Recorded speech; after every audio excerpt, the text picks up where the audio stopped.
بسم اللہ الرحمن الرحیم نحمدہ و نصلی علی رسولہ الکریم اما بعد السلام علیکم ورحمۃ اللہ وبرکاتہ۔ معزز سامعین و ناظرین حضرات، خوابوں کی تعبیر کا خوبصورت سلسلہ جاری ہے۔ اسی میں سے آج کے ہمارے خواب کا عنوان ہے خواب میں سواری کرنا کیسا ہے، اس کی کیا تعبیر اور دلیل ہے۔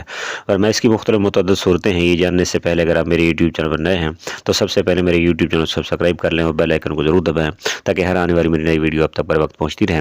اور اگر ویڈیو پسند ہے تو شیئر اور لائک لازمی کیجیے گا۔ اب آتے ہیں اس کی مختلف اور صورتوں اور اس کی مختلف تعبیروں کی طرف۔ حضرت دانیال علیہ السلام نے فرمایا ہے اگر کوئی شخص خواب میں دیکھے کہ اس نے سواری کی ہے تو اس میں دلیل یہ ہے کہ صاحب خواب بادشاہ سے سواری اور ہتھیار اور نعمت پائے گا۔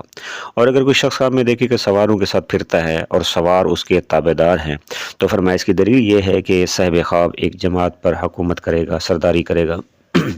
اور اگر کوئی شخص خواب میں دیکھے کہ نامعلوم سواروں نے اس کو دنیا کے سامان میں سے کچھ دیا ہے تو فرمایا اس کی دلیل یہ ہے کہ اس کو کسی مسافر سے فائدہ پہنچے گا۔ اور اگر کوئی شخص خواب میں دیکھے کہ اس کو معلوم سواروں نے کچھ دیا ہے تو فرمایا اس کی دلیل یہ ہے کہ اس کو کسی آشنا یعنی واقف یا دوست سے فائدہ پہنچے گا۔ اور اگر سواروں کو نیلے لباس اور گندے اور کمزور سواریوں پر دیکھتا ہے تو فرمایا اس کی دلیل اور تعبیر نقصان سے ہوتی ہے۔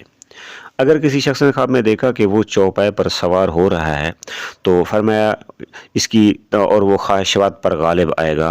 اور بعض حضرات نے یہ بھی فرمایا ہے کہ جانوروں پر سواری عزت اور غلبے کی نشانی ہوتی ہے، لہذا فرمایا اگر کسی نے دیکھا کہ وہ گھوڑے پر سوار ہونا چاہتا ہے لیکن وہ سوار نہیں ہو رہا تو فرمایا وہ خواہشات کی سواری کرے گا، یعنی خواہشات کے پیچھے چلے گا، خواہشات کی تابعداری کرے گا۔ اور اگر اچھی طرح سوار ہو کر اس پر قابو پا لیا ہے تو فرمایا اس کی دلیل یہ ہے کہ صاحب خواب خواہشات سے نجات پائے گا، چھٹکارا پائے گا، گویا کہ خواہشات پر کنٹرول کرے گا۔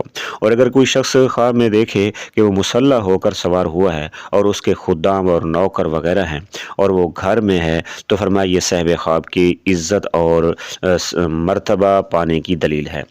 اور اگر کوئی شخص خواب میں دیکھے کہ وہ ایک آدمی کی گردن پر زبردستی سوار ہو گیا ہے تو فرمایا اس کی دلیل یہ ہے کہ وہ مرے گا، گویا کہ اس پر موت آئے گی۔ جی اسی طرح فرمایا کہ سوار شدہ اس کا جنازہ، گویا فرمایا کہ سوار آدمی جو ہے نا اس کا جنازہ زبردستی اٹھائے گا۔